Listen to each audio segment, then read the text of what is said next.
ಅತಿ ದೊಡ್ಡ ಸಾಮ್ರಾಜ್ಯ ಕೆಳ ಸಾಮ್ರಾಜ್ಯ. ರಾಜಧಾನಿ ಚೇಂಜ್ ಆಗಿರ್ಬೋದು. 11 ವರ್ಷ ಇಕ್ಕೇರಿ ಜೈಲಿಗೆ ಇಟ್ಟಿರ್ತಾರೆ. ಬಂದಿದ್ದೆ ಇಲ್ಲಿಂದ, ಅದಲ್ಲೇ ಬಂದಿದ್ದೆ. ಸುಂಕ ಟ್ಯಾಕ್ಸ್ ತೆರಿಗೆ ಬಂದಿದ್ದೆ ಇಲ್ಲಿಂದ ಫಸ್ಟ್. ಶಿಸ್ತಿನ ಶಿವಪ್ಪನಾಯಕ ಅಂದ್ರೆ ಕುತೂಹಲದ ಶಿಸ್ತು ನಿತ್ರದ ಶಿಸ್ತು ಅಂತಲ್ಲ. ಒಂದು ಜಮೀನಿಗೆ ಇಂತಿಷ್ಟು ಸುಂಕ ಅಂತ ನಿಗದಿಯಾಗಿ ಜಮೀನಿಗೆ ಶಿಸ್ತು ತಂದು ಶಿವಪ್ಪನಾಯಕ ಆಳಿದ ಬಿದನೂರಲ್ಲಿ ಅಲ್ಲಿ ವಾಲ್ ಕಟ್ಟಿದ್ದು. ಅಂದ್ರೆ ಈ ಕಡೆ ಜಂಪ್ ಇಕ್ಕೇರಿ ಕೋಟೆ ಲಿಂಗ ಸ್ಥಾಪನೆ ಮಾಡಿದ್ರು. ಲಿಂಗ ಸ್ಥಾಪನೆ ಮಾಡೋಕ್ಕೆ ಕಾರಣ ಏನಂತಂದ್ರೆ, ಈಗ ನೋಡಿ ಅವ್ರು ಮಾಡಿದ್ದಾರೆ ತಮಿಳ್ನಾಡಲ್ಲಿ ವಿಜಯ್ ಜಲಪತಿ. ಹಿಂದೂ ದೇವಸ್ಥಾನ ದುಡ್ಡು ಹಿಂದೂಗೆ ಕೊಡಬೇಕು, ಹಿಂದೂ ದೇವಸ್ಥಾನಕ್ಕೆ ಹಾಕಬೇಕು ಅಂತ ಬೇರೆ. ಹಾಯ್, ಎಲ್ರಿಗೂ ನಮಸ್ಕಾರ. Welcome back to my YouTube channel. ಇದು ಶಿವಮೊಗ್ಗ ಸೀರೀಸ್ದು ಲಾಸ್ಟ್ ವ್ಲಾಗ್ ಆಗಿರುತ್ತೆ. ಇಲ್ಲಿ ಆನ್ ದ ವೇ ಅಲ್ಲೇ ಬೆಳೆದಿರೋ ಪೈನಾಪಲ್ ಮಾಡ್ತಿದ್ರು. ಸೊ ನಮ್ಮಮ್ಮ ತಗೋತಿದ್ದಾರೆ.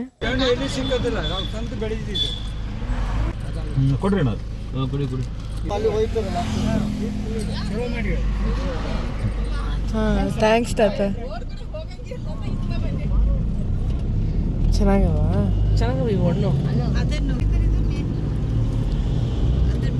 ತೋರಿಸಿ. ಒಂದಕ್ಕೆ 50 ಕೊಡ್ಬೇಕಣಪ್ಪ ಅಲ್ಲಿ.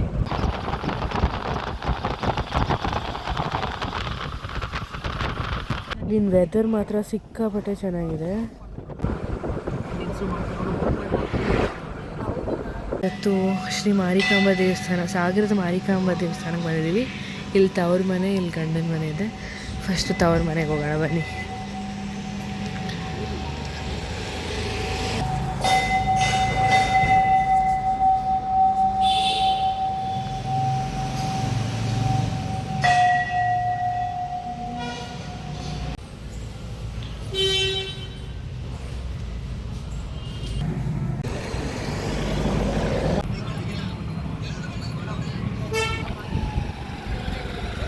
ಇದು ಗಂಡನ ಮನೆ.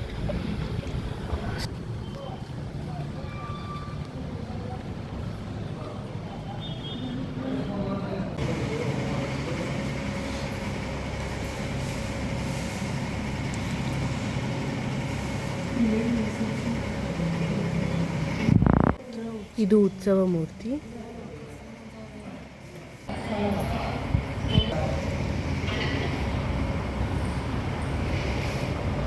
ಇಲ್ಲಿಂದ ನೆಕ್ಸ್ಟ್ ನಾವು ಬಂದಿದ್ದೆ ಕೆಳದಿ ಶ್ರೀ ರಾಮೇಶ್ವರ ದೇವಸ್ಥಾನಕ್ಕೆ. ಇಲ್ಲಿ ಕೆಳದಿ ರಾಜರು ಆಳ್ವಿಕೆ ಮಾಡಿದ್ದು one of the biggest dynasty ಅಂತ ಹೇಳ್ಬೋದು. ಇಲ್ಲಿ ಬೇಕಾಗಿರೋ ಇನ್ಫಾರ್ಮೇಷನ್ ಬೇಕು ಅಂದರೆ ಓದ್ಕೋಬೋದು. ನಿರ್ಮಾಣ ಆಯಿತು ಅಂತ ಹೊಯ್ಸಳ ಮತ್ತು ದ್ರಾವಿಡ ಶೈಲಿಯಲ್ಲಿ ದೇವರ ಪೂರ್ವವಾಗಿ ಸಾಂದಾರ ಗರ್ಭಗೃಹ, ಮಂಟಪ,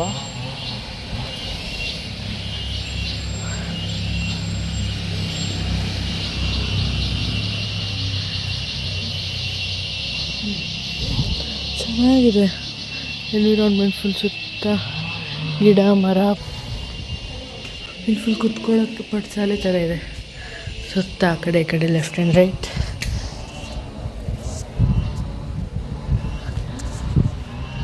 ಫಸ್ಟ್ ಟೈಮ್ ಬರ್ತಾ ಇರೋದು. ನೋಡಿದೆ, ಚೆನ್ನಾಗೈತೆ ನೋಡಿ. ಕೆತ್ತನೆ ಫುಲ್ಲು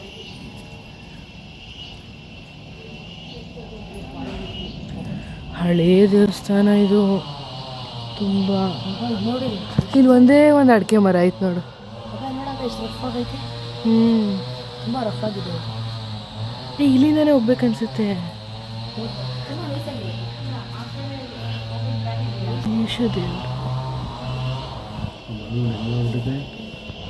ಗೈಸ್, ಇಲ್ಲಿ 2 ತೊಟ್ಟಿದೆ. ಯಾವ ಮರ? ಮಧ್ಯದಲ್ಲಿ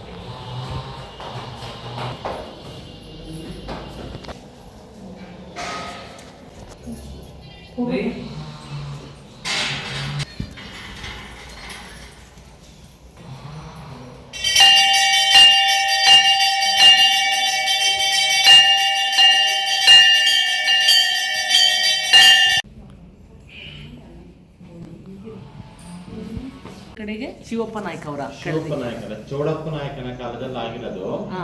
ಇದು ವಿಜಯನಗರ ಸಾಮಂತರ ರಾಜರಾಗಿರ್ತಾರೆ. ವಿಜಯನಗರದ ಸಾಮಂತ ರಾಜರು. ಇದು ಶಿವಪ್ಪ ನಾಯಕನ ಕಾಲದಲ್ಲಿ ಸ್ವಂತ ಆಡಳಿತ ಮಾಡ್ತಾರೆ. ಅಲ್ಲಿ ಸಾಮಂತ ರಾಜರಾಗಿರ್ತಾರೆ. ಸಾಮಂತರು ಅವ್ರಿಗೆ ಕೊಡ್ಬಿಟ್ಟಿದ ನಂತರ ಸ್ವತಃ ಅಘೋರೇಶ್ವರ ಅಲ್ಲಿ ಸ್ವಲ್ಪ ಎಲ್ಲ ಸ್ಕಲ್ಪ್ಚರ್ ಹಾಳು ಮಾಡ್ಬಿಟ್ಟಿದ್ದಾರೆ. ಇಲ್ಲಿ ಚೆನ್ನಾಗಿ ಫಸ್ಟ್ ರಾಜಧಾನಿ ಇದೆಯಾ? ಇದೇ ರಾಜಧಾನಿ. ಕೆಳದಿ ರಾಜನ ಫಸ್ಟ್ ರಾಜಧಾನಿ ಕೆಳದಿ. ಆಮೇಲೆ ಇಕ್ಕೇರಿ ಆಯ್ತು. ಇಕ್ಕೇರಿಯಲ್ಲಿ ಅಘೋರೇಶ್ವರ ಅಂತೇಳಿ 8x12 ಅಡಿ ಇರುವಂತ ಒಂದು ವಿಗ್ರಹವನ್ನು ಸ್ಥಾಪನೆ ಮಾಡ್ತಾರೆ. ಅಘೋರೇಶ್ವರ ಅಂತೇಳಿ ಅಂತ 4 ಅಡಿ ಪೀಠ 8 ಅಡಿ ವಿಗ್ರಹ ಮಾಡ್ತಾರೆ. ಅಲ್ಲಿ ಮೊಘಲರೇ ಧ್ವಂಸ ಆದ್ಮೇಲೆ ಲಿಂಗ ರೂಪದಲ್ಲಿ ಮಾಡ್ತಾರೆ. ಹಾಗಾಗಿ ದೇವಸ್ಥಾನ ದೊಡ್ಡ ಇದೆ. ದೇವಸ್ಥಾನ ಅಲ್ಲಿ ದೊಡ್ಡ ಇದೆ. ಇಲ್ಲಿ ಕೆತ್ತನೆಗಳು ಜಾಸ್ತಿ ಇದೆ. ಇಕ್ಕೇರಿಯಲ್ಲಿ ಕೆತ್ತನೆಗಳಿಲ್ಲ.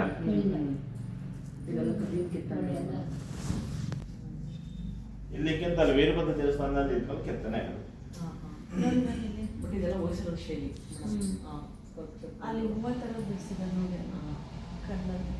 ಒಂದೊಂದು ಕಲ್ಲು ಒಂದೊಂದು ಇರುತ್ತೆ, ಡಿಫ್ರೆಂಟ್ ಇರುತ್ತೆ. ಒಂದಿದ್ದಂಗೆ ಇನ್ನೊಂದಿರೋದಿಲ್ಲ.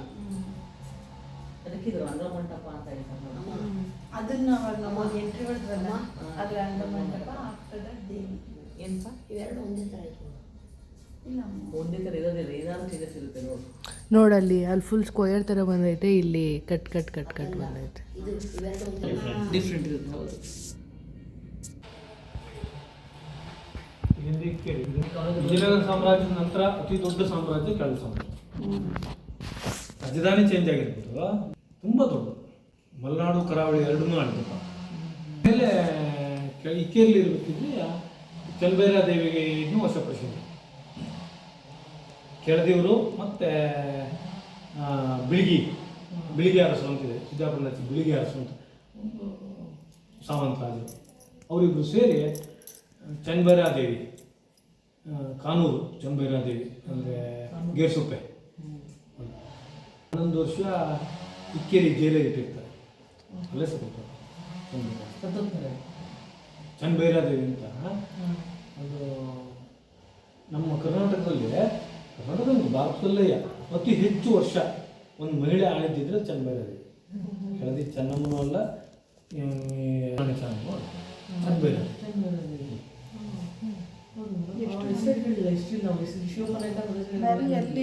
ಚನ್ನಭೈರಾದೇವಿ ಅವಳಿಗೆ ಇಲ್ಲಿ ಪೋರ್ಚುಗೀಸ್ನವರಿಗೆ ಕೈ ಇತ್ತು. ಇವನ್ ಈ ಸಾಂಬಾರು ಪದಾರ್ಥ ಎಲ್ಲ ಇತ್ತಲ್ಲ, ಸಾಂಬಾರು ಪದಾರ್ಥ ಫುಲ್ ಅವ್ರು ಕಂಟ್ರೋಲ್ ಆಗಿತ್ತು. ಅದಕ್ಕೆ ಕರಿಮೆಣಸಿನ ರಾಣಿ ಅಂತಲೇ ಹೆಸರು ಅವರಿಗೆ.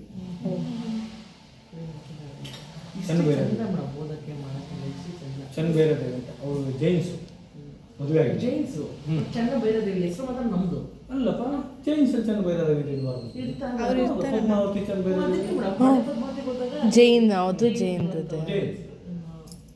ಅವ್ರನ್ನ ಚನ್ನಭೈರಾದೇವಿನ ಸೆರೆ ಹಿಡಿತಾರೆ. ಕೆಳದಿ ಅರಸು ಇಕ್ಕೇರಿ ಇದ್ದರು. ಇಕ್ಕೇರಿ ಅವರು ಬಿಳಿಗೆ ಅವರು ನೆಂಟಸ್ಥಾನ ಮಾಡ್ಕೊಂಡು ಒಟ್ಟಿಗೆ ಸೇರಿ ಇವ್ರನ್ನ ಸಾಧನೆ ಮಾಡೋದು ಜೈಲಲ್ಲಿ ಇಟ್ಬಿಡ್ತಾರೆ. ಇಕ್ಕೇರಿಲೇ ಜೈಲಿಗೆ ಇಟ್ಟಿರ್ತಾರೆ. ಅಲ್ಲೇ ಸಾಯ್ತಾರೆ. 11 ವರ್ಷ ಜೈಲಿಗೆ ಇರ್ತಾರೆ. ಈ ಶಿಸ್ತು, ಈ ತೆರಿಗೆ, ಎಕರೆ ಬಂದಿದ್ದೇ ಇಲ್ಲಿಂದ. ಅದಲ್ಲೇ ಬಂದಿದ್ದೆ. ಸುಂಕ ಟ್ಯಾಕ್ಸ್ ಬಂದಿದ್ದೇ ಇಲ್ಲಿಂದ. ಫಸ್ಟ್ ಅದಕ್ಕೊಂದು ಶಿಸ್ತು ಮಾಡಿದ್ದು. ಶಿಸ್ತಿನ ಶಿವಪ್ಪನಾಯಕ ಅಂದ್ರೆ ಕುತೂಹಲದ ಶಿಸ್ತು, ನಿತ್ರದ ಶಿಸ್ತು ಅಂತಲ್ಲ. ಒಂದು ಜಮೀನಿಗೆ ಇಂತಿಷ್ಟು ಸುಂಕ ಅಂತ ನಿಗದಿಯಾಗಿ ಜಮೀನಿಗೆ ಅಳತೆ, ಈ ಅಳತೆ ಇಂತಿಷ್ಟು ತೆರಿಗೆ ಕೊಡಬೇಕು, ಟ್ಯಾಕ್ಸು, ಅದ್ರದ್ದೆಲ್ಲ ಶಿಸ್ತು ತಂದು ಶಿವಪ್ಪನಾಯಕ ಆಳಿದ ಬಿದನೂರಲ್ಲಿ. ಬಿದನೂರಿನ ಕೋಟೆನೂ ಫೇಮಸ್. ಬಿದನೂರು ಕೋಟೆ ಫೇಮಸ್, ಕಲ್ಲಿನ ಕೋಟೆ. ಇಕ್ಕೇರಿಲೂ ಕೋಟೆ ಅಲ್ಲ, ಇಲ್ಲೂ ಕಂದಕದ ಕೋಟೆ. ಇಲ್ಲೂ ಕೆಳದಿಲ್ವ ಸುತ್ತ ಅಗಳ ತೆಗೆದ ಕೋಟೆ. ಇಕ್ಕೇರಿಲೂ ಅಷ್ಟೇ ಅಗಳ ತೆಗೆದ ಕೋಟೆ. ಅಗಳ ಅಂದ್ರೆ ಕಂದಕ ತೆಗೆದು ಸುತ್ತ ಚರಂಡಿ ತೆಗೆದು ಒಳಗಡೆ ಅಂತಲ್ಲ, ಹೇಳ್ತಾರೆ ಗೋಡೆ ಟೈಪ್ ಅಲ್ಲ, ಸುತ್ತ ಅಗಳ ತೆಗೆದು. ಅಗಳ ಅಂತಂದ್ರೆ ಒಂಥರ ಕಾಲುವೆ ಕಾಲುವೆ ತೆಗೆದು ಸುಮಾರು ಒಂದು 12 ಅಡಿಗಿಂತ ಜಾಸ್ತಿ ಇದೆ. ಕೆಳದಿ ಅಲ್ಲ ಇಕ್ಕೇರಿ ಕೋಟೆ ಇಲ್ಲಿಂದ 5ವರೆಗೆ ಇದೆ. ಅಲ್ಲಿ ವಾಲ್ ಕಟ್ಟಿದ್ದು ಅಂದ್ರೆ ಈ ಕಡೆಯಿಂದ ಜಂಪ್ ಮಾಡಿ ಬರಬಾರ್ದು ಅಂತ. ಇಕ್ಕೇರಿ ಕೋಟೆ. ಇಕ್ಕೇರಿ ಕೋಟೆ ಬಾರಿ ದೊಡ್ಡ ಕೋಟೆ ಅಲ್ಲ, ಕಾಡು ಬೆಳೆದೋಗಿದೆ ಈಗ. ಈಗೆಲ್ಲ ಕಾಡು ಬೆಳೆದೋಗಿದೆ ಅಲ್ಲಿ ಬಾಯಿಲೆಲ್ಲ. ಮತ್ತು ಆಡಳಿತದ್ದು ಪೇಟೆ ಗೀಟೆಲ್ಲ ಹೊರಗಡೆ. ಅಲ್ಲಿ ತೀರಾ ಮುಖ್ಯವಾದ ಆಡಳಿತ ವ್ಯವಸ್ಥೆಗೆ ಸಂಬಂಧಪಟ್ಟಿದ್ದು ಬಿಟ್ಟರೆ ಉಳಿದಿದ್ದೆಲ್ಲ ಹೊರಗಡೆ. ಇಕ್ಕೇರಿ ನಂದು ಇಕ್ಕೇರಿನೇ ಊರ ಇಕ್ಕೇರಿ. ಇಷ್ಟಿದ್ರೆ ಪೀಠ, ಪಾಣಿ ಪೀಠದ ಮೇಲೆ 8 ಅಡಿ ಅಘೋರೇಶ್ವರ ಮೂರ್ತಿ ಇವಾಗ ಇಲ್ಲೇ ಇಲ್ಲ. 20 ಕೈ ಇಡೋ ಮೂರ್ತಿ, ಅದು ದೊಡ್ಡ ಮೂರ್ತಿ. ಅದು ದಾಟ್ಸಕ್ಕೆ ಬರ್ತಿಲ್ಲ. ಅಷ್ಟ್ರ ಮೇಲೆ ಲಿಂಗ ಸ್ಥಾಪನೆ ಮಾಡಿದ್ರು. ಲಿಂಗ ಸ್ಥಾಪನೆ ಮಾಡೋಕ್ಕೆ ಕಾರಣ ಏನಂತಂದ್ರೆ ಅಲ್ಲಿ ಕಲ್ಲು ದಾಟ್ಸಕ್ಕೆ ಬರೋದಿಲ್ಲ ತಗೊಂಡೋಗಕ್ಕೆ. ಅದಕ್ಕೆ ಈ ಮೂರ್ತಿ ಮಾಡಿದ್ರೆ ದಾಟ್ಸಕ್ಕೆ ಬರೋದಿಲ್ಲ, ಒಳ ತಗೊಂಡೋಗಿ ಬರೋದಿಲ್ಲ. ಅಲ್ಲಿ ಏನಾಗಿತ್ತು ಅಂದ್ರೆ ಇಕ್ಕೇರಿನ ಮೂರ್ತಿ ಮಾಡಿದ್ಮೇಲೆ ಸುತ್ತ ಕಟ್ಟಿದ್ದೆ. ಮೂರ್ತಿ ಮಾಡೋದ್ಮೇಲೆ ಸುತ್ತ ಕೊಟ್ಟು ಇದು ಒಳಗೆ ದಾಟ್ಸಕ್ಕೆ ಬರೋದಿಲ್ಲ. ಸುತ್ತ ಪ್ರಾಂಗಣ ಮಾಡ್ಕೊಂಡಿದ್ರೆ ಪಾಣಿಪೀಠ 4 ಅಡಿ ಎತ್ತರ, ಅದ್ರ ಮೇಲೆ ಸ್ವಾಮಿ ಪ್ರತಿಷ್ಠಾಪನೆ. ಹ್ಞೂ ಅದಿಲ್ಲ ಈಗ ಸ್ವಾಮಿ ಬರೀ ಲಿಂಗ ಈಚೆ ಕಡೆ ಐತೆ, ಈಚೆ ಕಡೆ ಐತೆ. ಅದರಲ್ಲಿ ತುಂಡಾಗಿ ಕೆಳಗೆ ಬಿದ್ದಿದೆ. ಎಲ್ಲ ಕೆಳಗಡೆ ಕಲ್ಲಡಿ ಕಟ್ಟೆ ತರ ಕಟ್ಟಿದ್ರಲ್ಲ, ಎಲ್ಲ ಕೈ ಕಾಲು ಎಲ್ಲ. ತುಳಸಿ ಕಟ್ಟೆ ಹತ್ರ ಇಟ್ಟಿದ್ದಾರೆ. ಈಚೆ ಕಡೆ ಕಣಪ್ಪ. ಅದು ಕಾಲು ಬಂದು ಕಾಣಿಸ್ತದೆ. ಕಾಲು ಒಂದು ಸೈಡ್, ತಲೆ ಒಂಚೂರು ಐತೆ. ಅದೇ ಪಕ್ಕಕ್ಕೆ ತುಳಸಿ ಕಟ್ಟೆ. ಈಚೆ ಕಡೆ ಪಕ್ಕದಕ್ಕೆ ಹೌದೌದು. ಅದು ಸ್ವಲ್ಪ ಒಂದು ಕೋಟೆ ಹನುಮಂತ ದೇವಸ್ಥಾನ ಅಂತಿದೆ, ಅದು ಭಾರಿ ಚೆನ್ನಾಗಿದೆ. ಹನುಮಂತ ಸಾಮಾನ್ಯವಾಗಿ ಸೈಡ್ ನಿಂತ್ಕೊಳ್ಳೋದು ಹಿಂಗೆ. ಹನುಮಂತ ಸಹಜವಾಗಿ ಹೆಚ್ಚಿನ ದೇವಸ್ಥಾನದಲ್ಲಿ ಸೈಡ್ ಹೋಗೋದ, ಅಲ್ಲ ಹಂಗಲ್ಲ, ಡೈರೆಕ್ಟ್ ಇರ್ಬೇಕು. ಡೈರೆಕ್ಟ್ ಇದೆ. ಸುಮಾರು ಹಿಂಗೆ ಇಷ್ಟಿದೆ. ಅದ್ಭುತವಾದ ದೇವಸ್ಥಾನ ಈ ಕೇರಳಿ. ಅದು ಅಷ್ಟೇ ಇತ್ತೀಚೆಗೆ ಬೆಳಗ್ಗೆ ಬಂದಿದ್ದೇ ಬಿಟ್ಟರೆ ಅಲ್ಲೆಲ್ಲ ಮೊಟ್ಟಿಗೆ ಇಟ್ಟು ಬೆಳೆದ್ಬಿಡುತ್ತೆ. ನಾವು ಆಟ ಆಡ್ತಾ ಇರ್ಬೇಕು, ಮೊಟ್ಟಿ ಬೆಳೆದೋಗಿರ್ತಲ್ಲ ಈ ಕೇರಿ ದೇವಸ್ಥಾನ. ಇದ್ರ ದೇವಸ್ಥಾನ ಹನುಮಂತ ದೇವಸ್ಥಾನ ನೋಡಿ. ಆ ಗೋಪುರಕ್ಕೆಲ್ಲ ಜರಿ ಕಟ್ಟಿದ್ದಾರೆ. ನಮ್ಮ ದುರಂತ ಯಾವ್ದು ಸರ್? ಗೋಪುರಕ್ಕೆ ಇಲ್ಲಿ ಸೋರ್ತದೆ ಇಲ್ಲರೆ ಸೋರ್ತದೆ. ಅಲ್ಲ, ನಾವು ನೋಡೋಕ್ಕೆ ಸಿಗೋದಿಲ್ಲ ಗೋಪುರ ಅಲ್ಲ. ಆ್ಯಕ್ಚುಲಿ ಅದಕ್ಕೆಲ್ಲ ಏನೂ ಮಾಡೋದೇ ಇಲ್ಲ. ಎಲ್ಲ ತಗೋತಾರೆ. ಈಗ ನೋಡಿ ಅವ್ರು ಮಾಡಿದ್ದಾರೆ ತಮಿಳ್ನಾಡಲ್ಲಿ ವಿಜಯ್ ಜಲಪತಿ. ಹಿಂದೂ ದೇವಸ್ಥಾನ ದುಡ್ಡು ಹಿಂದೂಗೆ ಕೊಡಬೇಕು, ಹಿಂದೂ ದೇವಸ್ಥಾನಕ್ಕೆ ಹಾಕಬೇಕು ಅಂತ, ಬೇರೆದಕ್ಕೆ ಬಳಸಬಾರ್ದು ಅಂತ. ನಾವೇನು ಮಾಡ್ತೀವಿ? ಶಂಕರಾಚಾರ್ಯ ಅಂತ ಕಟ ಅದನ್ನು ಕೆತ್ತವರು ಶಂಕರ ಜಕ್ಕಣರು ಅಂತ ಮಾಡಿದ್ವಿ. ಇತ್ತೇನು ಗೊತ್ತಿಲ್ಲ. ಅದಕ್ಕಿಂತ ಮೊದಲು ಶಿಲ್ಪಿಗಳು ಅವರು ತಮ್ಮನ್ನೇ ಪ್ರತಿಕೃತಿಯನ್ನು ಕೆತ್ತಿರ್ತಾರೆ. ಅದಕ್ಕೆ ನಾವು ಹಿಂಗೆ ಸೇವೆ ಮಾಡಿದ್ದೀವಿ, ನಾವು ನೀರು ಪೆಟ್ಟು ಕೊಟ್ಟು ದೇವರನ್ನ ಒಂದು ಮೂರ್ತಿ ಮಾಡಿದ್ದೀವಿ, ಎಲ್ಲರೂ ನಮ್ಮನ್ನು ತುಳ್ಕೊಂಡು ಹೋಗಲಿ ಅಂತ. ಎಲ್ಲ ದೇವಸ್ಥಾನ, ಕಲ್ಲಿನ ದೇವಸ್ಥಾನದಲ್ಲಿ ಇದಿರ್ತದೆ. ಅವರು ತಮ್ಮ ಶಿಲ್ಪಿಗಳಿರ್ತಾರಲ್ಲ, ತಮ್ಮ ಪ್ರತಿಕೃತಿಯನ್ನ ನಾವು ಹಿಂಗೆ ಮಲಗಿ ಹಿಂಗೆ ಈ ಥರ ಮಾಡಿರ್ತಾರೆ. ಅದು ಮೆಟ್ಲಲ್ಲೇ ಮಾಡಿರ್ತಾರೆ. ಅಂತಕ್ಕಿಂತ ನಮ್ಮನ್ನು ತುಳ್ಕೊಂಡು ಹೋಗ್ಲಿ ಎಲ್ಲರೂ ಅಂತ, ಕೊಲ್ಲೂರಲ್ಲ ನೋಡಿದ್ದೆ ನಾನು, ನಮ್ಮನ್ನು ತುಳ್ಕೊಂಡು ಹೋಗ್ಬೇಕು ಅಂತ. ಅದು ಎಲ್ಲ ಶಿಲ್ಪಿಗಳು ಹಂಗೆ ಮಾಡಿರ್ತಾರೆ. ದೇವರು ತುಳಿಬಾರ್ದು ಅಂತ ದೇವರಲ್ಲ, ಅವ ಶಿಲ್ಪಿ. ಶಿಲ್ಪಿನ ದೈವಿಕ ಶಕ್ತಿ ಇದಕ್ಕಿಂತ ಹೌದು. ಇಲ್ಲಿ ಗಣಪತಿ ಫಸ್ಟ್.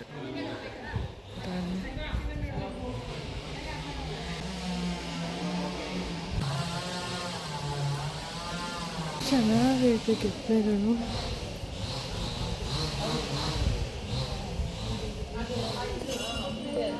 ಮೆಟ್ಲು ಯಾಕೆ ಹಿಂಗೆ ಮಾಡೋರೆ? ಓ ಅಟ್ಟನ ಮೇಲೆ. ಹಾಂ ಹಾಂ ಹಾಂ.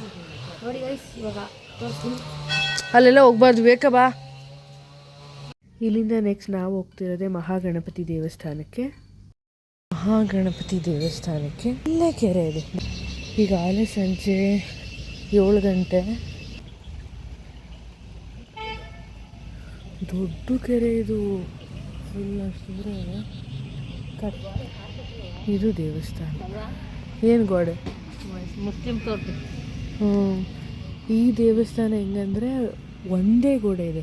ಗಣಪತಿ ಟೆಂಪಲ್ಲಿಗೂ ಅಲ್ಲೇ ಮುಸ್ಲಿಮ್ದು ಇದು ಮಸೀದಿನೂ ಕಾಣಿಸುತ್ತೆ.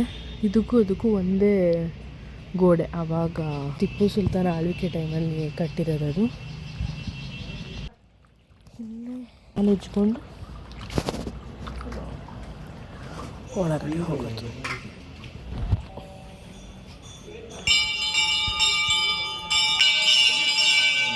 ಮಹಾಮಂಗಳಾರತಿ ನಡೀತಿದೆ.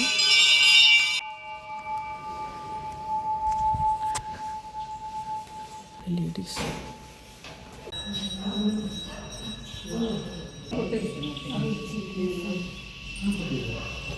ಒಳಗಡೆ ವಿಡಿಯೋ ಮಾಡೋಂಗಿಲ್ಲ. ಸೊ ಸುತ್ತ ಕಂಬಗಳಿದ್ದಾವೆ. ಇದು ಒಂದೇ ಗೋಡೆ. ಅದು ಮಸೀದಿ ಈ ಕಡೆ ಸ್ವಾಮಿಗಳಿಟ್ಟು ಪ್ರಾಂಗಣದಲ್ಲಿ ಆ ಕಡೆ ಕೊಡಿದ್ದಾರೆ. ಗೊತ್ತಿರ್ತದೆ ಇಲ್ಲಿ. ಬಿಡಮ್ಮ ಸುತ್ತ ಹಾಕೊಂಬರೋಣ ಬಾ. ಏನು ಗೊತ್ತೇನಮ್ಮ, ನಾನು ಇನ್ನೊಂದು ನೋಡಿದ್ದೆಲ್ಲೋ ಮರಕ್ಕೆ ಈ ಥರ ಇದ್ದರೆ, ಇದು ವೈಟ್ ಪ್ಯಾಚ್ ಥರ ಇದೆಯಲ್ಲ, ಈ ಥರ ಇದ್ದರೆ ಇಲ್ಲಿನ ಗಾಳಿ ಅಷ್ಟು ಪ್ಯೂರ್ ಆಗಿದೆ. ಫುಲ್ ಫಂಗಸ್ ಬರೋದು ಎಲ್ಲಿ ಗಾಳಿ ತುಂಬ ಪ್ಯೂರ್ ಆಗಿರುತ್ತೆ ಅಲ್ಲಷ್ಟೇ ಅಂತೆ ಮರದ ಮೇಲೆ ಈ ಥರ ಬರೋದು. ಸುತ್ತ ನೋಡು ಮರದ ಸುತ್ತ ಲೈಕ್ ಫುಲ್ ಮೇಲಿಂದ ಕೆಳಗಡೆ ಅವ್ರಿಗೆ ಹೆಂಗೆ ಬಂದಿದೆ ತೋರಿಸ್ಬೇಕು ಅಂದರೆ ಹಿಂಗಿದೆ ದೇವಸ್ಥಾನದ್ದು.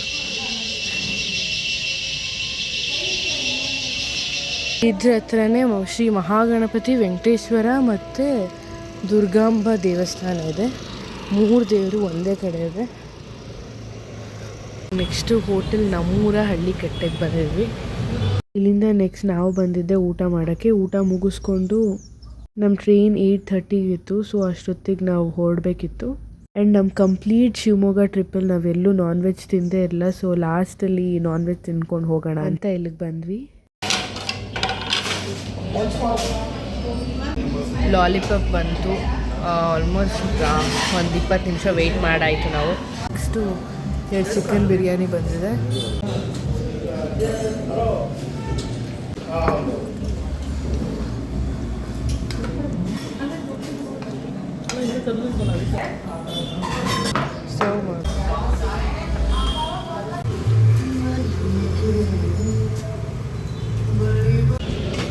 ಅಲ್ಲಿ ನಮಗೆ ಊಟ ಸರಿ ಹೋಗಿಲ್ಲ ಅಂತ ಇಲ್ಲಿ ಶವರ್ಮ ತಿನ್ನಕ್ಕೆ ಬಂದಿದ್ದೀವಿ. ಅಂದರೆ ಇಲ್ಲಿ ತಿನ್ನಲ್ಲ, ಪಾರ್ಸಲ್ ತೊಗೊಂಡ್ಬಿಡ್ತೀವಿ. ಶವರ್ಮ ಮತ್ತು ಕಬಾಬು, ತಂದೂರಿ ಏನಾದರೂ ಇದ್ದರೆ ಪಾರ್ಸಲ್ ತೊಗೊತೀವಿ.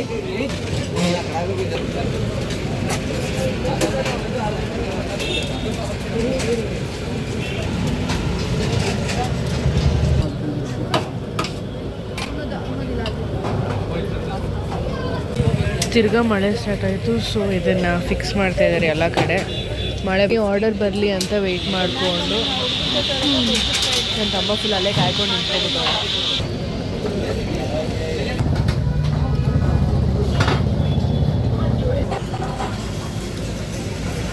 ಊಟ ಎಲ್ಲ ಮುಗಿಸ್ಕೊಂಡು ನಮ್ಮ ರೈಲ್ವೆ ಸ್ಟೇಷನ್ ಹತ್ರ ಹೋಗ್ತಾ ಇದ್ದೀವಿ ಇವಾಗ.